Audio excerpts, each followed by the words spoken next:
আমরা কথা নিয়েই কথা বলছিলাম যে কথা কতটা রিয়্যাক্ট করে। তো আমি আরেকটি ভিডিও দেখাবো, আপনি যদি ডিনাই করেন যে এটা আমার না, তার সাথে সাথে উইথড্র করব। আমরা দেখি তারেক রহমান সম্পর্কে দেশের প্রধানমন্ত্রী আপনি কি মন্তব্য করেছেন।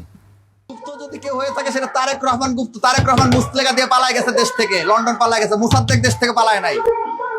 ডাকসুতে যারা ছিল তারা কেউ দেশ থেকে পালায় না, তার প্রত্যেকে দেশে ছিল এবং ফেসিবাদের বিরুদ্ধে লড়াই করেছে। আর যদি কেউ পালিয়ে যেয়ে থাকে, মুসলেখা দিয়ে, সেনাবাহিনীকে মুসলেখা দিয়ে তারেক রহমান পালাইছে। 17 বছর লন্ডন পালাচ্ছিল। আর কি লিখছে? তাদের বাড়ি পাকিস্তান, মানে আমার বাড়ি পাকিস্তান। আরে বেটা, তোর বাপ তারেক রহমানের জন্ম করাচিতে হইতে পারে, তোদের জন্ম করাচিতে হইতে পারে। আমি বাংলাদেশের সন্তান এবং এই দেশ আমাদের। এই দেশের জন্য আমরা জীবন দিয়েছি, এই দেশের জন্য আমরা লড়াই করেছি, এই দেশের জন্য রক্ত দিয়েছি। আচ্ছা মুসাদ্দিক, আপনি কি এই রিকগনাইজ করবেন? এটা কি আপনার ভাষা, আপনার ভয়েস? জি অবশ্যই, এটা আমার বক্তব্য। আপনি কি শুরু করবেন না শরীফ ভাই আপনি শুরু করবেন? ল্যাঙ্গুয়েজটা আপনার কেমন লাগে? আপনারা বলেন না কেন? সমালোচনার ল্যাঙ্গুয়েজ, সমালোচনা তো হতেই পারে, রাষ্ট্রপতি প্রধানমন্ত্রী সবারই সমালোচনা। এখানে বাপ তারেক রহমান মুসলিকা দিয়ে পালাইছে, সেনাবাহিনীর কাছে মুসলিকা দিয়ে পালাইছে, প্রেক্ষাপট 111 আমাদের মাথায় রাখতে হবে। আরে বেটা তোরা তো তোদের বাপ তো গুপ্ত।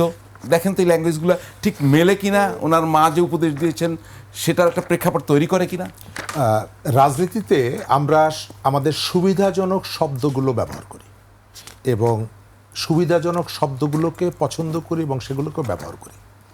আপনি যদি 111কে এবং 111-এর পরে প্রেক্ষাপটটা, তারেক রহমান দীর্ঘদিন বিদেশে ছিলেন, কোন প্রেক্ষাপটে ছিলেন, কেন ছিলেন, এটা আমরা জানি।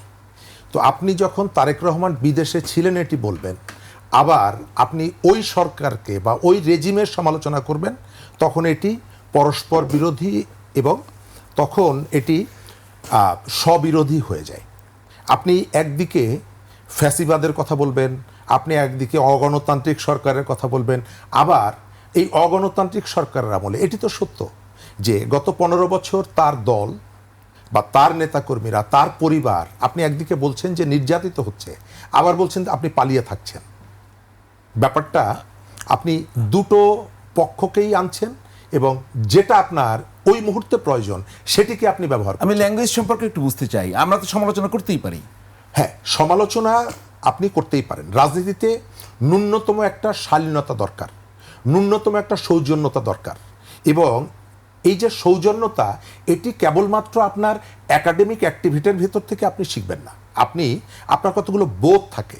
আমি আপনার সাথে, আপনি আমার রাজনৈতিক প্রতিপক্ষ হলেও কতটুকু শব্দটা আপনার ক্ষেত্রে প্রযোজ্য ব্যবহার করব, এটি কিন্তু খুবই ইম্পর্টেন্ট। এখানে কি সৌজন্যবোধের ব্যত্যয় ঘটেছে? এই জায়গাটা আমি যথেষ্ট জায়গায় দেখি। আমার মনে হয়, আপনাকে মনে করিয়ে দেই, যখন পুরন ঢাকায় একজন শ্রমিককে পাথর মেরে হত্যা করা হলো, তাৎক্ষণিকভাবে বিভিন্ন বিশ্ববিদ্যালয়ে যে মিছিলগুলো হয়েছিল আপনার মনে আছে, 1, 2, 3, 4 ইত্যাদি ইত্যাদি।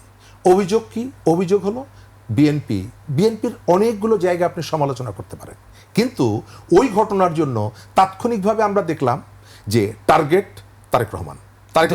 এই বক্তব্যটাকে আপনার টার্গেটেড মনে হচ্ছে? আমার কাছে মনে হয়েছে যে একটা উদ্দেশ্য আছে এবং সমালোচনার জায়গাটা হচ্ছে কতগুলো জায়গা আপনি রাজনৈতিক যে শালীনতার জায়গাটা, এটি বরখেলাপের কতগুলো জায়গা আছে এর মধ্যে।